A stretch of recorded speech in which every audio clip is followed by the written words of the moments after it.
Welcome back to Mae Sot, Thailand. Today is Saturday, April 17th, and I'm just heading out into Mae Sot for a bit of a walk.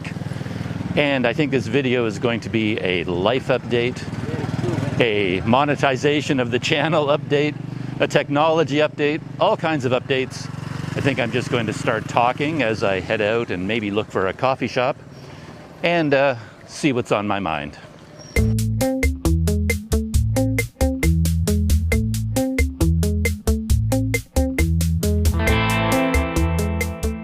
I think we find ourselves in pretty unusual times over here in Thailand and here in Mae Sot and here in my life. So an update video seems like a pretty good idea. It's unusual partially because we're at the end of the Songkran holidays here in Thailand. And Songkran is the biggest holiday of the year here. It's kind of a New Year holiday, and normally it's a giant water festival. You've probably seen videos of this on TV or on YouTube in the past, where foreigners will go to places like Bangkok or Chiang Mai, and you can't step out onto the street without 100 buckets of water hitting you from all directions. It's a giant celebration. But of course, with the pandemic, all of that was canceled. There basically are no water celebrations at all, except for going back to the very original meaning behind the water, which I believe is part of a tradition, a Buddhist tradition of sprinkling water onto the statue of the Buddha. And water, of course, is always a purification symbol, an end to the year, the beginning of a new year, and that kind of thing. And of course, here in Southeast Asia, this idea of sprinkling water grew and grew until it became a countrywide water fight, basically. It's a giant party over all of Thailand. I've never been here for that festival in Thailand, but a couple of years ago I was in Myanmar for their version of this festival called, I always get the name wrong, the pronunciation wrong, Thingan. And it really was a surprise. The excitement and the energy levels and the scale of the water festival that I was in the middle of in Yangon was a huge surprise. But here, this year, pretty much nothing. There has been no water fighting aspect to the holidays at all that I'm aware of. Another big part of that festival, as with many festivals in Asia, is that it is a time for people to go home, to leave the big city and return to their hometowns, their home villages, and visit with their family, to pay respect to their parents and to their grandparents. So Songkran is normally one of those huge migrations that you hear about in Asia. I think for example, the Chinese New Year holiday, in China, in normal years, so many people return home from the big cities that it has become the largest human migration in all of history. So many people are on the move and heading home. And here in Thailand during Songkran, that normally is what also takes place. And to a certain extent, that did take place here this year, but of course, because of the pandemic and travel restrictions, it was quite muted compared to a normal year. But this ties in with the other topic on my mind about why this is such an unusual time, because in Bangkok there were a lot of restrictions lifted recently, and bars and entertainment venues were allowed to open again. That was true for a number of weeks. I'm not sure exactly how long. And then that led to an increase in the COVID infection rates in Bangkok. And this panicked the authorities, of course. And they started to worry about Songkran, because if you had this surge in Bangkok, and then at Songkran, everyone from Bangkok goes home, then now perhaps you're looking at what, of course, they call these days super spreader events, that kind of thing. So there was a lot of concern in the provinces, and in recent days, all kinds of new travel restrictions have gone into place. Tak province, where I am here, is now designated a red zone. I think nearly all the provinces in the north and surrounding Bangkok are now designated as red zones, which means everything is closed again. Schools are closed, restaurants are closed in some ways, entertainment venues are all closed. Just a lot of closures, and there's a lot of border restrictions between provinces. So I don't know all the details, they're impossible for me to find out. But basically, there is a chance that if you leave Tak province and try to go to another province like Chiang Mai, you will either be turned back at the border, or you will be told to do a 14-day quarantine just to go from one province into the other province. So yeah, it's weird that Songkran, the time of the year when we have the most people traveling from province to province, we now have this level of travel restrictions that make that very difficult. But even so, I think millions of people did leave Bangkok and go home. So everyone is kind of holding their breath and waiting to see what the result of this is going to be. So that's kind of what's going on here in Mae Sot. I've been in this part of the world for quite a few of these big holidays, and they always strike me as kind of unusual because of what happens to the cities. I remember being in Korea many times during Chuseok, and Chuseok is kind of their version of Thanksgiving. And again, part of the tradition is for everyone to go home. So I was living in Seoul at the time, which is at the northern tip of Korea, and there'd be another big city way down at the southern end of Korea. And at Chuseok, so many people would leave Seoul that the highway going all the way from the north of the country to the south would be a total traffic jam. Like the entire highway stretching 300 or 400 or 500 kilometers, whatever it is, from beginning to end would just be one long line of bumper to bumper cars all the way down. It's just crazy to see. And I saw those news stories year after year, and I always wondered, why do it? I mean, if I saw that, I wouldn't try to go home. Some of these people would leave Seoul to go home. It would take so long just to drive back to their home that by the time they got there, it was pretty much time to turn around and drive back again to go back to work. So yeah, I would just stay where I was. But yeah, family duty calls, and everyone has to go home during this time. And then I was in Taipei for Chinese New Year. And the crazy thing about Chinese New Year is that Taipei, from a foreigner's point of view, turns into a ghost town. Everybody leaves the city to go home, and all the businesses closed. Like nothing is open. So if you're an English teacher in Taipei during Chinese New Year and you stay in Taipei, you have trouble feeding yourself because everything is closed. Stores are closed, restaurants are closed, my beloved coffee shops all closed. The city just turns into a ghost town. And this kind of happens with other cities all across the country. And Mae Sot has been no different this week. This week of Songkran, as I walk around the streets here, I felt like I was the only one in the whole city. I never saw anybody. There's almost no traffic, no people, and all the businesses are closed.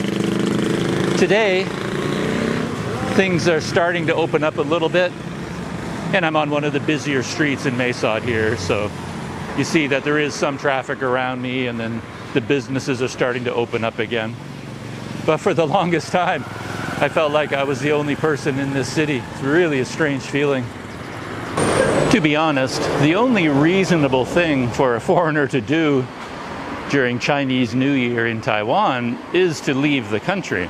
And that's what most foreigners do. They plan a holiday for that time, book a flight, and they leave the ghost country of Taiwan and head somewhere else.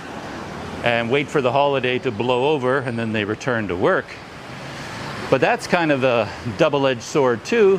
You get a chance to go on a holiday, but everyone is going on holiday at the exact same time. So now you've got a situation where there are very few seats available on flights. Hotels are booked out. And if you wait too long to book your flight, you're paying 3-4 times the normal price. Flight costs just skyrocket during a Chinese New Year. So it's the one time of year when you have some days off and you can go on a holiday, and yet it's the absolute worst time of the year to actually take a holiday. It's sort of a kind of a catch-22. Speaking of red zones and the pandemic, I read a fascinating article in Scientific American just a couple of days ago about viruses in general, and it introduced a completely new set of ideas and new vocabulary to me. It's really quite interesting. This article was about what they call the human virome, V-I-R-O-M-E, kind of like a biodome, except our human body as a home for viruses. They call it the virome.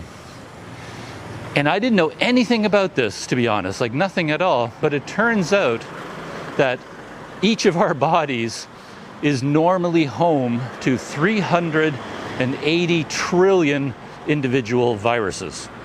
380 trillion. And I'm used to the idea of our body being full of bacteria. You just learn about this over time. We have bacteria living in our digestive system, bacteria living everywhere, all over us. We have little creatures, probably monstrous-looking creatures if you look at them under a microscope, all over our bodies. We're covered in them, you know, inside and out. But I always thought of bacteria for the most part. But it turns out, biologists estimate that each of us has about 38 trillion bacteria in our bodies.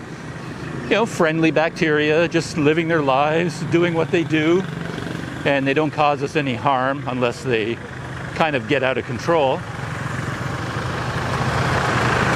But it turns out that not only do we have 38 trillion bacteria, our bodies contain 380 trillion viruses. And that is what they call the virodome. I had no idea. And these viruses are similar to the bacteria in that they are supposed to be kind of not harmful. We think of viruses as things that carry disease and kill us, of course, or make us sick. But these viruses, they're always there. They're always in our bodies. And again, assuming they don't get out of control, they don't really cause us much harm either.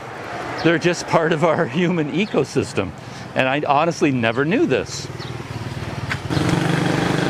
There are lots of fascinating things about this concept of the virodome.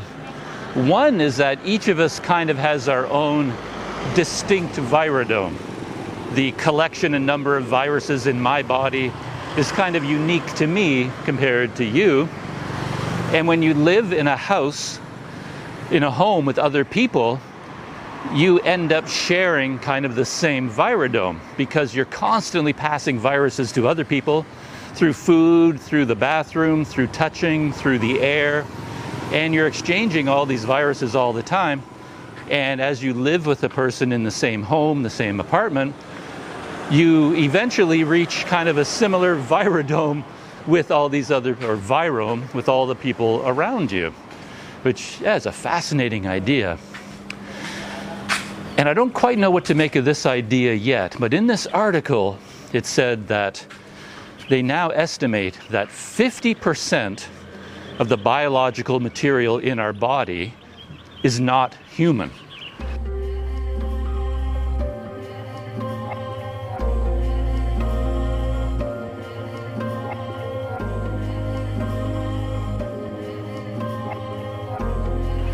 So if you add up all the viruses, all the bacteria, all the fungi, all the other creatures that are living inside us and compare that to our own human body cells, 50% of what's standing in front of you in this video is not human.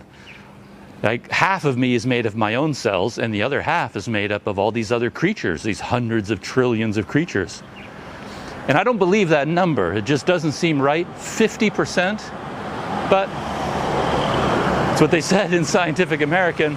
I'll have to do some research to figure out what exactly they mean by that, and whether it's true or not. This article left me with quite a few questions, and one, of course, is about what the viruses are doing, because as far as I understand the natural world, viruses can't replicate on their own. They have to hijack the mechanisms of our cells in order to take over the machinery and replicate themselves inside human cells. And they do this and replicate so much that so many viruses are produced that they end up bursting the boundaries of the cell, which kills the cell. And that sounds like it's hurting me. And yet these scientists are saying that these viruses don't actually cause any harm. But how can that be true when their life cycle involves destroying my cells, you know? So I'm not quite sure what's going on there. And there are some very interesting viruses, an entire class of them called bacteriophages. And a bacteriophage is a virus that lives inside bacteria. So instead of invading a human cell, they look for a specific type of bacteria that they like, and then they enter the body of the bacteria, hijack the bacteria's replicating abilities to produce more copies of the virus, and then the bacteria bursts and dies. So in a way, the viruses are like these predators inside our body, and there are some of them that hunt bacteria, and these bacteria can be harmful to us if there's too many of them. So in fact, the viruses are kind of like our own built-in predators, keeping down the population of these harmful bacteria. So yeah, it's a crazy idea, everything to do with the Virome. I just realized that I kept saying Virodome, but it's not Virodome, it's Virome. They call this the human virome. And I love this idea because it kind of turns me into this planet.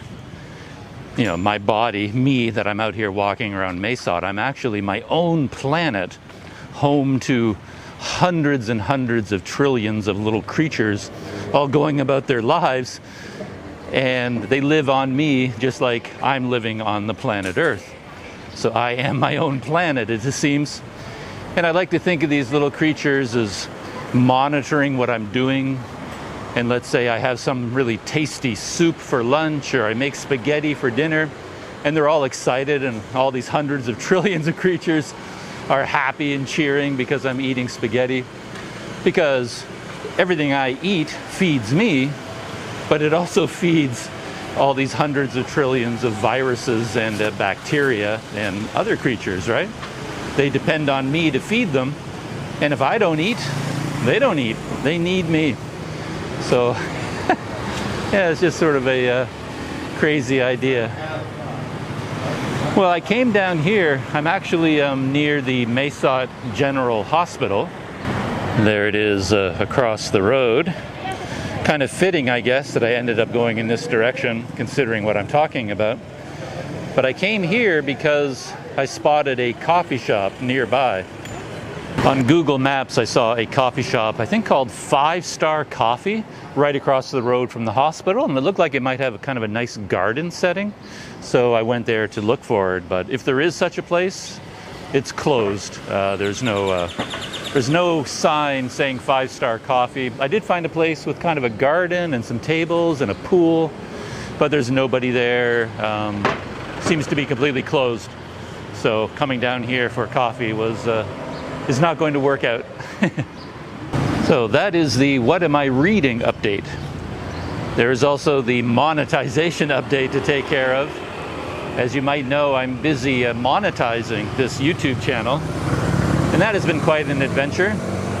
In my mind, I've kind of divided it into 4 stages, and I've completed 2 out of the 4 stages.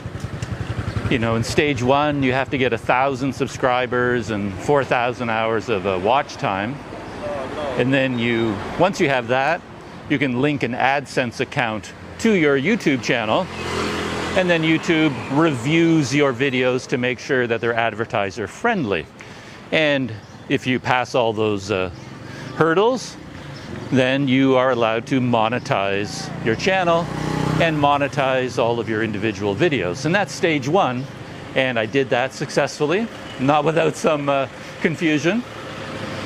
Stage 2 was a new thing where I had to fill out a whole bunch of forms online because I had to register my YouTube account and AdSense with the IRS in the United States.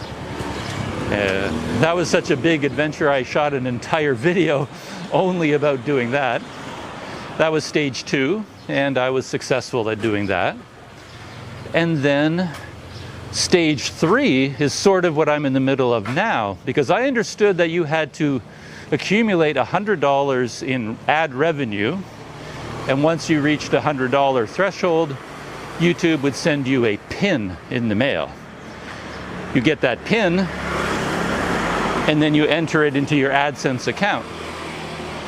But it turns out that the pin is already on its way. I haven't reached $100, but I got an email saying that YouTube, their computer systems, had dispatched the pin. So a pin is in an envelope and it's winging its way to my residential address in Canada. And my very helpful brother in Canada, thank you to my brother who also watches all of my videos, he will get the pin from the mail, and then he will tell me what it is, and then I can enter it into AdSense. That will be stage 3. And once that takes place, then all that is left is stage 4, and stage 4 is setting up an actual payment portal, so a payment method. And I don't know how to do that yet. I don't know what I'll end up doing. But as soon as I enter this PIN into my AdSense account, that will open up a menu inside YouTube, and then I can select and set up a payment method. So that's what's going on with monetizing. But the thing I've been thinking about a lot over the last few days was the frequency and the number of ads that actually appears on videos. Most people who watch my videos were very kind in the comments. Thank you for that. People were saying they're very glad that I finally monetized. A lot of people even said that they deliberately let the ads play from beginning to end in order to maximize the ad revenue for me, and I appreciate that very much. Thank you. But there were also a few comments here and there saying that there were so many ads that it was unbearable, that it made the videos unwatchable. The ads were called incessant, far too many of them. So that got me thinking about whether I could control the number of ads, and that sent me down a rabbit hole of research that has spanned the last 3 or 4 days, to be honest. I still haven't figured it all out. But I found out that inside YouTube Studio, there is a menu system. If I click on each video individually, and I click on the monetization $ symbol, that opens up a menu system that allows me to select or unselect types of videos to be shown. And there's another menu called Manage Mid-Rolls, and in this menu it shows me how many ad breaks YouTube put into the video, and I can go through this and delete as many of those ad breaks as I want. I'll show you what it looks like right here. This is one of the menu systems on my YouTube Studio page, and up here at the top in this blue bar you can see what I was talking about earlier, where it says important. Please sign into your AdSense account to verify your address using the PIN code mailed to your billing address. This is required to receive future payments and continue monetizing. So that's what I was talking about, where YouTube has sent me the PIN and I'm waiting for it to arrive at my residential address in Canada. And once I get it, I will enter it into AdSense, and that will be stage 3 of the monetizing process. But down here at the bottom, you see a list of videos on my channel, and beside it, some settings. So this is the video that I shot about going out by scooter and hiking around the farming country around Umfang. And I could click here to edit the details of the video. I could click here to see the analytics for this particular video. I could click here to see all the comments for this video. And here is the monetization setting. And that's where we're going to go right now. So I just want to show you what the ads look like from my point of view. So if I click on monetization just for this video, it opens up this window, and you can see here that monetization is turned on. This is a very simple menu that just says off or on. So I can have monetization turned on for my channel as a whole, but I can turn it off or on for individual videos just as I please. And if I scroll down, you can start to see the type of ads that are available for any video on my channel. Here, for example, you can see display ads, overlay ads, and sponsored cards. And to be honest, I don't really understand the difference between these three.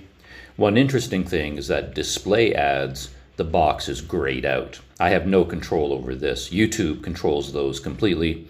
So according to what I read, display ads are always on. It's not possible to turn those off. And it looks like they appear to the right of the video. This would be this gray box is where the video would be. And I guess this display ad shows up beside the video to the right of it. Overlay ads, it looks like they show up right on top of the video at the bottom, and my understanding is that these only show up on laptops or desktops. You do not get overlay ads if you watch a YouTube video on your smartphone. I wouldn't swear to that, but that is my understanding. And this one we have sponsored cards. I don't believe my channel has any sponsored cards, none that I'm aware of anyway. I don't know what these are, but apparently they would show up on top of the video as well to the right. And these two, overlay ads and sponsored cards, I can turn them off if I want to. So if I click on overlay ads, for example, click on this box, you can see that it is now unchecked, and overlay ads will no longer show up on this video. If I click on sponsored cards, now that checkbox has been unchecked, and sponsored cards will no longer show up on that video. If I scroll down a little bit farther, you see the last two types of ads. We have skippable video ads right here, and non-skippable video ads here. Skippable video ads, of course, you as a viewer can skip them. I believe you have to watch the first 5 seconds of all these ads, and then after 5 seconds, a little box shows up that says, if you want to skip the ad, click here.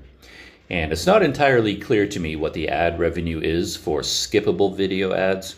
I read in some places that if the viewer skips the ad, there is no ad revenue at all. But I read in other places that the first 5 seconds is counted as part of ad revenue, and when those 5 seconds add up to 30 seconds, 6 skipped ads, for example, adding up to 30 seconds, then that counts as one ad view as far as revenue goes. But I don't really know what any of this is about. Most of the information I found online is very confusing, and some information is contradicting other information. But in general, there are ads that you can skip, and then ads that you cannot skip. And again, both of these boxes, I can click on them, which I'm going to do now just to demonstrate using my Galaxy stylus. So now skippable video ads, I've unchecked that one. So those will no longer show up on that video. And then if I click on the next one, that has also been cleared. And then non-skippable video ads have also been cleared. Let's put those back in again because they have to appear for me to show what happens next. And let's reselect these as well, just so that I can show you the next part. So now if we go further down in the menu, we get more information about the location of video ads. Right here you can see it says location of video ads.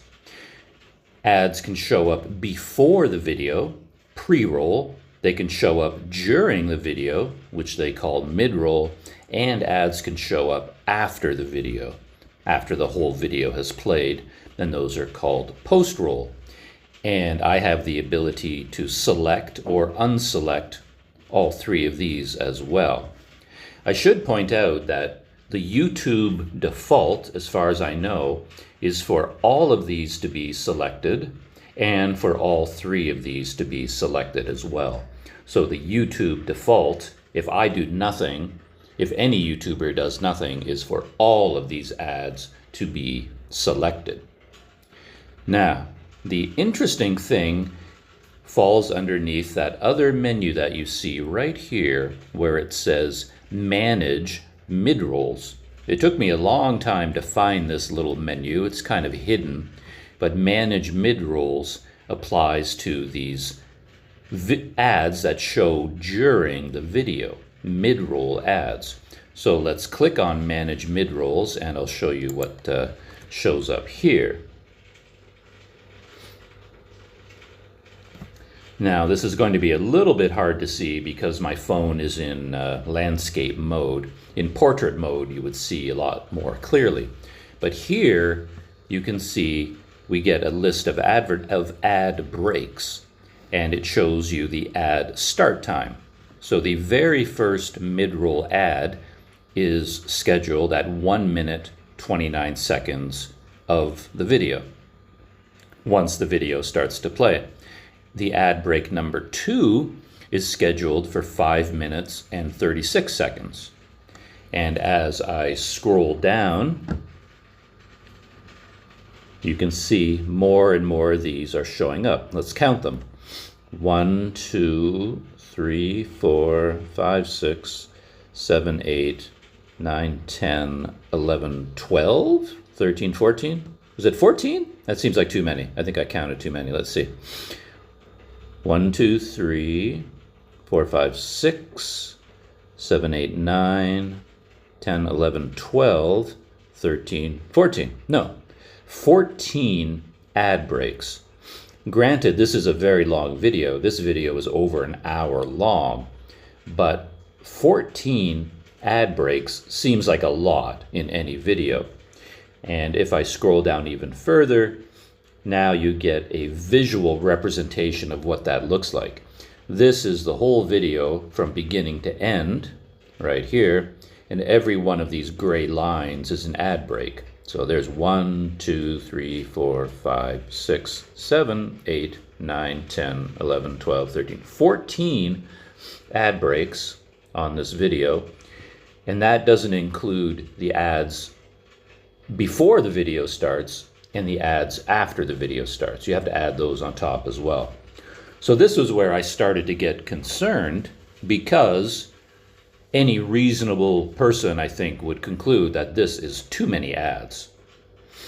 But it seems like even though there are 14 ad breaks, it doesn't mean that YouTube will show 14 ads. It might show only one ad, or it might show 2 ads, or 5 ads. It all depends on many, many factors, that go into YouTube's calculation. But what I can do here if I wanted to, is go up, and beside each ad break you see a trash can. And of course, if I hover over it, the word delete shows up. So I can delete that ad, which I just did. Now let's delete this one, delete this one, delete this one. And as you can see, I'm slowly deleting all of these ad breaks. I have the ability to do that. Just one ad break is left at 58 minutes. And now let's go down to our graphic and see what it looks like now. So there, we're back at the video, and you can see all of those ads are gone. Only one ad break is left right there at the 58-minute mark. So, yeah, I just wanted to show you how all of this works and what I've been discovering as I've been doing my research. And with this menu system here, I can also take these ad breaks and move them.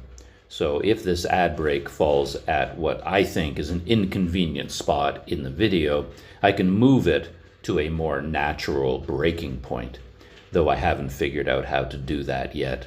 And to be honest, to do that on this small phone, on the screen of this smartphone, I think would be very difficult to do. Since the time that I figured all this out, I did manage to reach out to one other person I know who has a monetized YouTube channel. One thing is that I don't know anybody really. I have no other YouTubers that I can talk to. There's nobody experienced with these things. I have no YouTube guru. I don't know anybody with YouTube channels really that are monetized and have experience with all this. So I can't really ask any questions of the experts. But I did get in contact with this guy that I know through a friend in Malaysia who has a YouTube channel that is monetized. And it's been monetized for quite a long time. And he said basically, he doesn't do any of that. I don't think he even knew that it was possible to control the ad breaks. He just turned on monetization and that was the end of it. He just lets YouTube take care of the ad placement and he doesn't adjust anything. He doesn't change the defaults. And I think that's what most YouTubers do.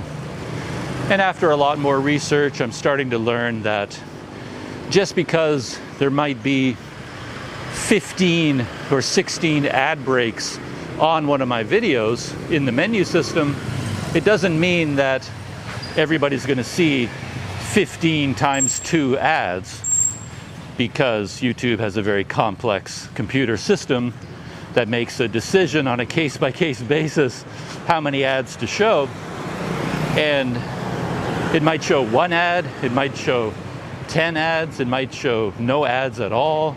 It depends on the type of video, the length of the video, who's watching it, how many videos that person watches, what their viewing habits are like. All of this factors in, and then the YouTube computers make a decision about how many ads to serve and how frequently to do so. And the advice I seem to be getting from everyone is just to leave it alone. Just post videos, leave everything at the default, and see how it plays out. Let the YouTube algorithms decide how many ads and what type of ads to put on. So I might do that for a while and sort of see how things go.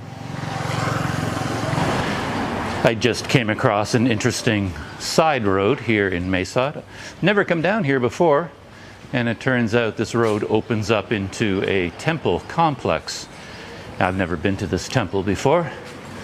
I don't think I'm going to really explore the temple. I think it's largely closed anyway, though the grounds are open. But I thought I would come in here where it's quiet, because there is the next update on my mind, and that is a technology update. There's the main entrance gate to the temple, and I just realized now that I'm here on the grounds that I have been here before. Yes, I remember this temple complex quite well. I just never came into it from that direction before, so I thought it was a new temple, but I've been here before. And I remember it in particular because just on the other side of this building, there is a very interesting tree. And it was that tree that struck me the most from my last visit. This is the tree here. And there's nothing particularly interesting going on right now. But when I was here last time, this tree was in full bloom with its fruit. And it was quite spectacular. But I guess the bloom season and the fruit season is over, so it's looking quite a bit more ordinary now. I remember this temple complex too because of the large number of temple dogs that are here. And I see them all around me, 7 or 8 temple dogs running around. But I came in here because it's quieter, and I wanted to do a little something with my biggest new piece of technology, you might remember, the Samsung Galaxy Note 10 Plus, which came into my life a couple of weeks ago and has transformed my life. I don't think it's an exaggeration to say that. This is one powerful beast. I honestly feel like it's from the future. It's so advanced based on everything I've had before in my life. It's like a time portal has opened up and something from 1,000 years in the future has come back in time and I get to use it. It's so amazing. But I have not done anything with it in terms of video.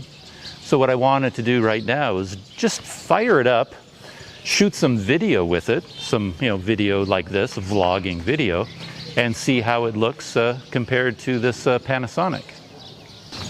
One issue I have with public spaces in Thailand and Asia in general is always that my love of benches goes unfulfilled. Here I am on this temple grounds and there's just nowhere to sit. There are no benches anywhere. I guess people in Thailand just walk and keep walking. They never sit down, or of course they're more comfortable sitting on the ground than I am. But I'm always happier with a bench and even much happier with a chair. I think the best I can do here are a couple of old tires.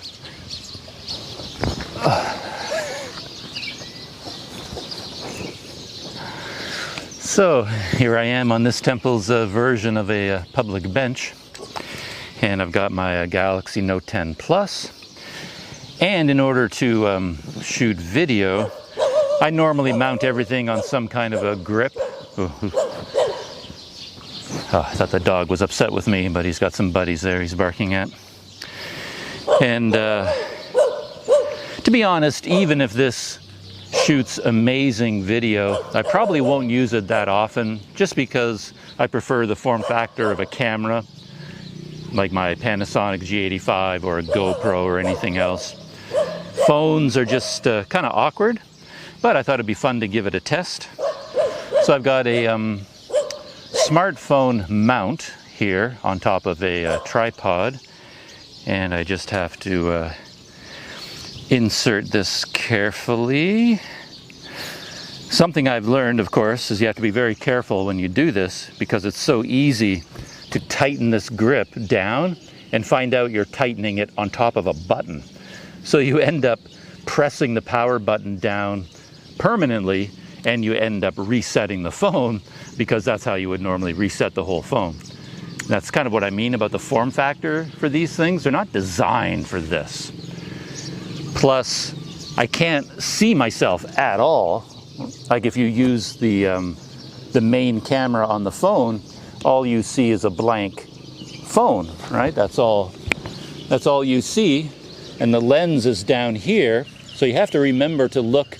You can't look dead center. You have to look towards the edge, down towards that lens.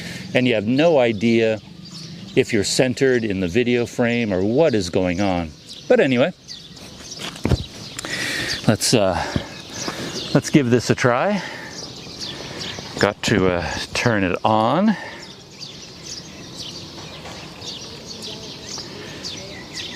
Find the camera app. Set it to video. Yeah, let's just shoot a little bit of video of the scene around me before we do anything vlog related.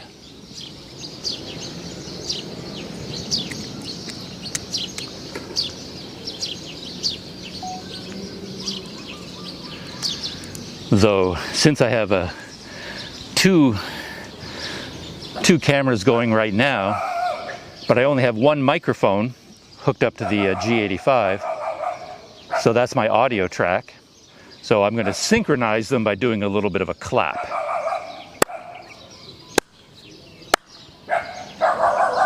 So now I have the clap on both cameras, and I can use that to synchronize the audio.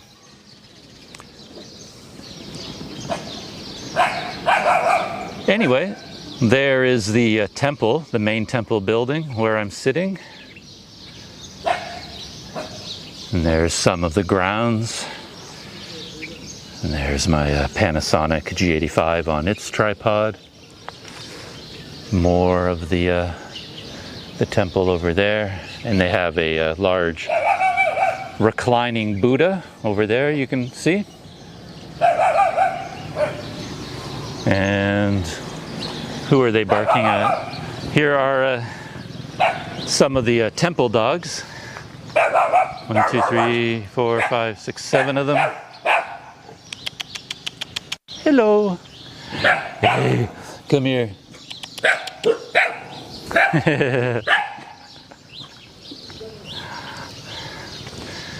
But this is me on the Note 10 Plus. And as I said, I can't see if I'm framed properly in the video or not. I'm in the shade right now, and the audio is being captured by the Rode Wireless Go. So this is not the audio from the phone. But if I walk around, who knows? Maybe this will impress me so much that I'll use it a lot. Because one thing about using that Panasonic, it's heavy. I have it at the end of a grip. And by the time you hold it out on that grip, it really wears out your arm. And you probably notice that in the corners, there's a lot of jittering and jerking and bouncing in the video in the corners. And that's because as I'm walking, the camera bounces, and it's so heavy that I can't hold it steady. But this tripod and phone is so lightweight that I can hold it steady quite easily. So how does that look compared to the Panasonic? I'm very interested to find out.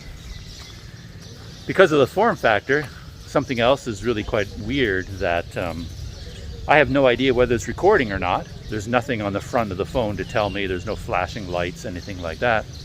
Plus, the screen of the phone is pointing away from me. So as I'm walking around, if there's other people, ahead of me, they can see what the phone is recording, but I can't. So they would actually see me right now on the screen of the phone, even though I can't see myself.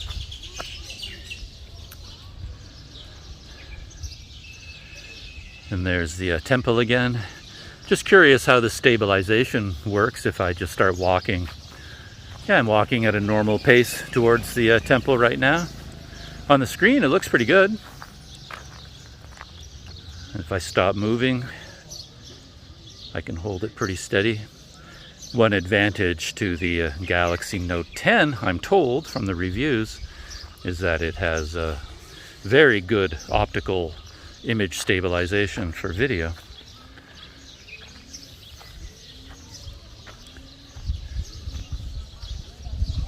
Well, color me impressed.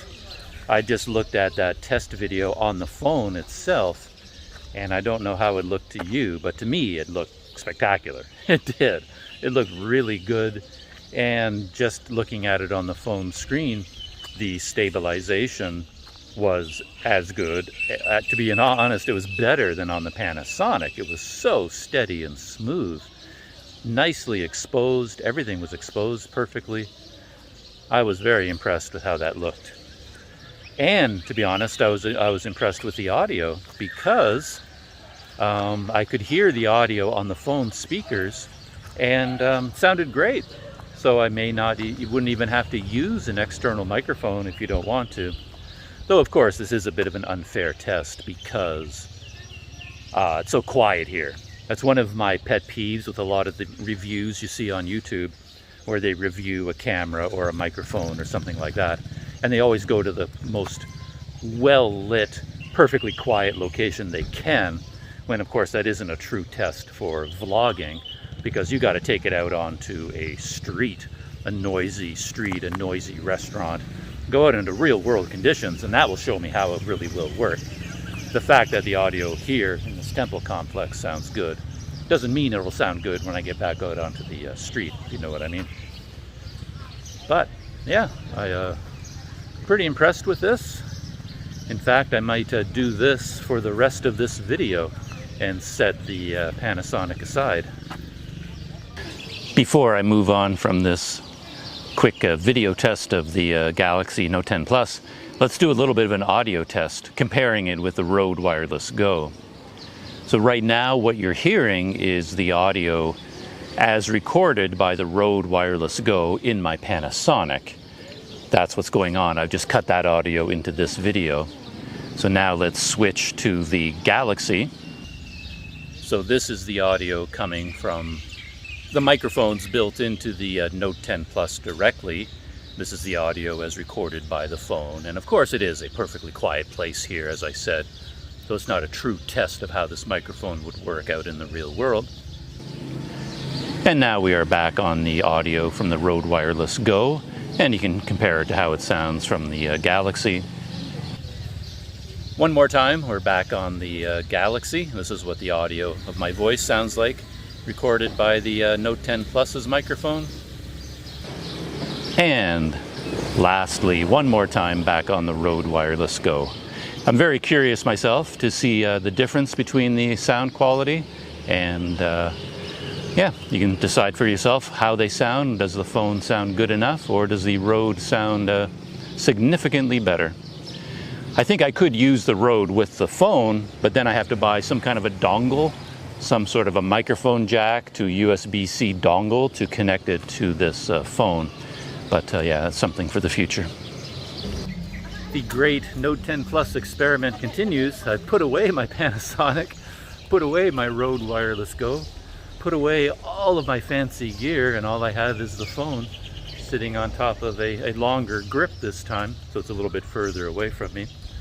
Will give a wider field of view and perhaps a slightly softer sound, though of course we're still in the temple complex.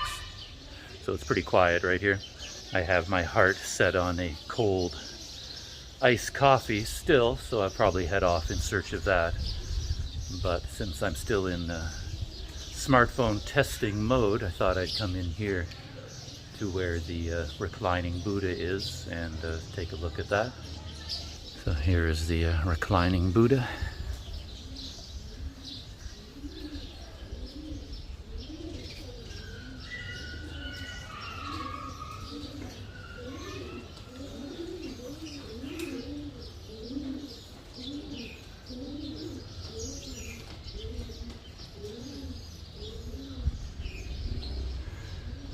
I can see the screen of the phone, of course, when I'm holding it this way. And it seems to do quite a nice job with exposure, particularly when there is a combination of a scene like this with a bright blue sky and green trees and clouds.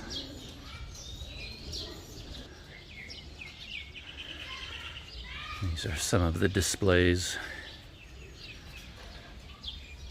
around the reclining Buddha. And I keep forgetting where the lens is on the phone. I just automatically assume it is in the center, of course, but it's on one of the ends. It's either here or over here. Okay, so it's on this side. I have to remember where the lens is. It's one thing about these phones, they're so perfectly designed and so symmetrical. Half the time I don't know which is the top and which is the bottom. Something else about using a smartphone for shooting video, when people recommend it, they often say, well, you have your phone with you all the time anyway, so why not use it? But the thing is, I also need a phone. So now that I'm using my phone as a camera, it's not really that accessible as a phone anymore. So I found I had to get my other phone, my Xiaomi Redmi Note 9 Pro, and put it in my pocket, because I still need a phone for everything else. Google Maps and looking at my notes and emails and text messages and on and on and on. I use the phone for so many different things. So the fact that I'm using one of my smartphones for a camera doesn't mean I don't have to bring a phone. I just have to bring two phones now. One is a camera and one is a phone. So I'm actually not that further ahead in terms of the number of items I have to bring with me. A couple of other notes about using a smartphone for video. One, of course, is battery life. When you're using a regular camera, you can have as many batteries as you want. You start the day with 5 fully charged batteries, and when one goes dead, you just replace it with a fresh one. With a smartphone, all you've got is what you got. When the phone runs out of power, you're pretty much done. And if you don't have a second smartphone, when this phone runs out of power, then you don't even have any smartphone functions anymore. So battery life is something of an issue.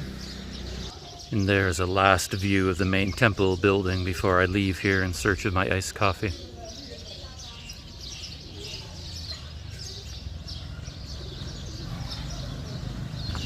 The Galaxy Note 10 Plus has a Pro mode for both photos and videos. So if I wanted to, I could switch into Pro video mode, and that allows me to control everything. Control the aperture and shutter speed and white balance and ISO, all those sorts of things. I don't tend to do a lot of that because I find most cameras and smartphones are smarter than I am these days. And it's a lot of work. So right now I just have the phone set to automatic, and I'm letting it decide what it wants to do in terms of all the settings and exposure. But I'm heading back out onto the main street here in Maysod, and I'm going to go looking for a cup of coffee of some kind. And we'll find out how the microphone does out there in when there's a bit of traffic around. Getting closer to the main street. And I was thinking that in terms of using a smartphone for video, there's also the question of security. Losing a smartphone, being stolen or breaking it, as opposed to losing or breaking a camera. In terms of value, I don't know, they're pretty close. This is a very expensive phone, but my Panasonic plus lens plus filters plus also adds up to quite a bit of money. But of course, my phone is not just a camera, it also is a kind of a personal device, so it has access to all kinds of personal accounts and personal data of mine. Of course, that is all protected behind passwords and encryption and everything, but at the same time, the phone is not just a phone, it's the way I run my life. And if I lose it, it's a bit of an issue. If I lose a camera for some reason, I've just lost a camera. It's not a personal item. It does not connect to my personal life in any way. So that's something to think about as well, I suppose. While I was walking down this street towards the hospital, I did pass a new coffee shop, one that I had never seen before. It's very small, hardly has any seating, but it did have one seat outside. So in the spirit of trying new places, maybe I'll have my coffee there. And quite an interesting little table. Has a giant goblet on the table with a kind of a goldfish arrangement inside it. It is, on normal days, quite a noisy street actually. It has a lot of traffic, but today it's pretty quiet, so maybe I can sit there. And there's the place that I was talking about. Brand new, I think. I've certainly never seen it before, and it's right beside the Krua restaurant over there with the Canadian theme, Krua, with the Canadian flags out front. I've never featured the Krua in a video, but I've had lunch there a couple of times. Really good food. Really nice portions too for a Canadian. So I could sit there and have a cold drink, but I think I will try this coffee shop. Look at that. So here's the outdoor table. Oh, there's two of them. I like the idea of being outside because then I don't bother people if I'm talking, and there won't be any music playing. But here's the the sign for this place. It's in Thai. I don't know the name. Namaste. Namaste. Ah, Indian theme. The owner just greeted me with Namaste. Look at this. Much more going on here than I realized. Got a really nice bench. Not bench, what am I looking for? Counter. Counter seating there with some nice chairs. And yeah, some nice tables inside as well. So there's a lot more going on in here. Oh, the name of this place is Namaste? Namaste Coffee. Namaste Coffee. Namaste Indians. Yeah. Oh, okay. Yeah, like hello. Yeah. Because we like the Indian style, and we also have chai, kalam chai. Okay. The chai tea, you know. Chai? Yes, of course. Yeah. Okay. Next Cool. time you can try. Well, I will try today. Yeah. Maybe I'll sit down in a minute. Oh yeah. And then I will order. Yeah. You make iced coffee as well? Yeah, iced coffee because It's so hot. so hot. Yeah. Only Thailand have iced coffee. Okay. And in the sign in Thai, does it say Namaste in Thai? Yeah, and in Thai language. Okay. Yeah, Thai language. Because the first last maybe last 2 or 3 months, we are open another place, Oh. and we are correct name that this name is cannot contact to Thai people because Thai language is better. So I changed to Thai language. Okay. Do you mind if I make some video about the inside? Yeah. Most welcome. Most welcome. Okay. As you like, as how long as you like. Yeah. I was just having a chat with one of the owners of this new coffee shop, and it is brand new. As I said, I walk up and down this street all the time, and I would have noticed it before, so it's been open a very short time. And the name of it is Namaste Coffee. So the sign out front, it says in the Thai language, Namaste, and as you can see, it has an Indian theme throughout, and they make all your smoothies and iced coffees, as well as Indian style chai. And the man I was talking to, he runs this place with his brother. They were located, I think, in a different part of Mesot, and then they moved here.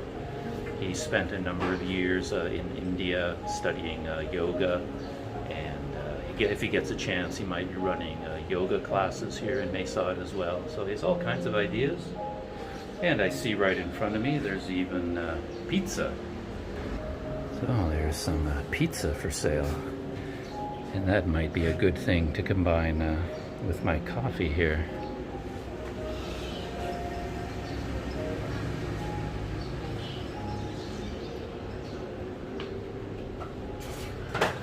As I said, this is a very nice surprise for my day here in Mesot.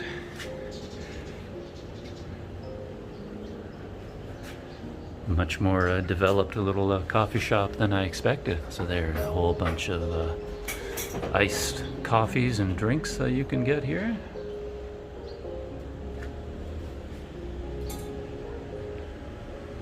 And the seating on the inside, as I pointed out, as well as a nice counter here.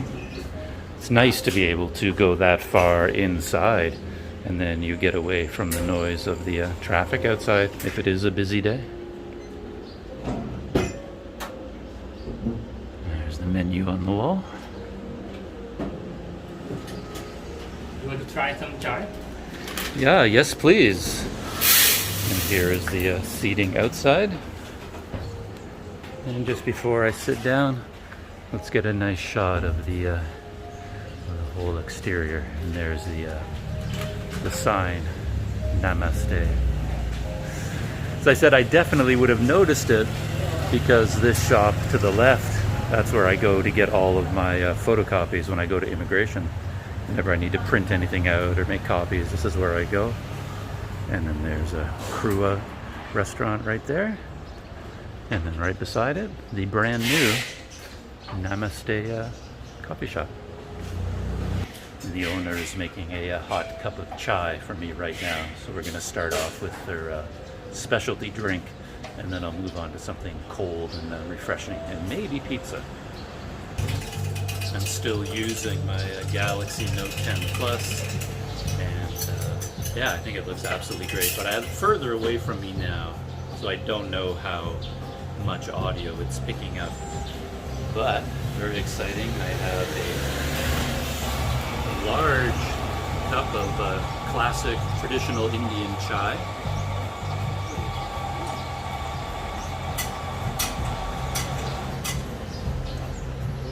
That is nice. When he brought it out to me, he said that he didn't add any sugar, and if I wanted to add sugar, he would bring some for me. But this is unsweetened, and it has a very nice spicing that anyone who's had chai knows. It's such a fantastic drink. It's a tea, of course, but it's not just a flat tea. It has a special spicing that makes it a chai, of course. And this takes me back to my very first trip overseas. Was after 1 year of university, I went to India on an exchange program. And of course, this was a long time ago. And after a trip to India, you never quite forget chai, especially if you travel around by train at all, and you hear the calls, for chai, chai, chai, the chai sellers. And they bring it up to the train windows in clay cups, and then it just tastes so amazing. And people toss the clay cups out the window and they break on the stones. It's just such a classic scene from India, and this takes me back to that.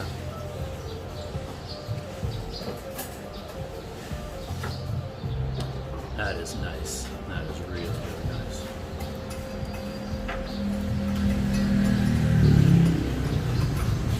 Hey, how's it going? Well, that is the end of my experience here at Namaste Coffee. Highly recommended. Delicious chai. I did end up ordering a mango smoothie, which I'll put a picture of my mango smoothie in right here. Very tasty, very good. And while I was sitting here, a friend of mine dropped by. I was sitting out here out front, and a friend of mine dropped by and joined me. So I put away my cameras for the rest of my experience here at Namaste, so I don't have any video of me with the mango smoothie. But I definitely plan on coming back here again. It's very close to my guest house. They open at 9 o'clock in the morning, 9 till 4, I believe, every day. And they're closed. They're open every day of the week except Monday. On Mondays they're closed. Every other day they're open at 9 to 4. So yeah, here it is, Namaste Coffee. And I think that will be the end of today's small adventures here in Mesot. I did have a few other topics on my mind, all technology related, that I wanted to talk about. In particular, my new Samsung Galaxy Watch, which I finally got up and running, and I'm busy learning how to use it, installing a whole bunch of useful applications on it. Pretty amazing piece of technology as well. And so I was going to talk about my Galaxy Watch in this video as well. That's part of my technology update. But yeah, kind of ran out of time, and now I've run out of energy for that. I'm going to dash across the road. Going to head back to the guest house, relax a little bit, and that is it for today's video. And this friend of mine that I met today at Namaste Coffee, he invited me out for lunch tomorrow, and we are going to probably the most famous restaurant in all of Mesot, which, believe it or not, I've never been to. I kept planning on going there, but I've never made it. But I finally have plans to go there. So hopefully the next video will be all about a very special place here in Mesot. As I said, perhaps the most famous restaurant in the city, maybe in this whole region. I'm not sure. So stay tuned for that, and I'll see you in the next video.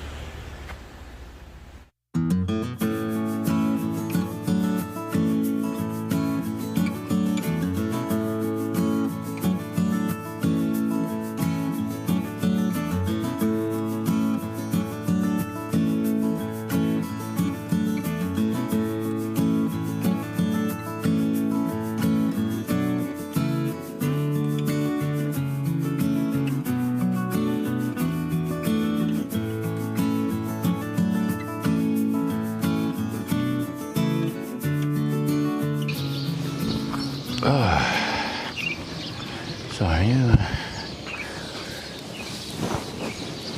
So.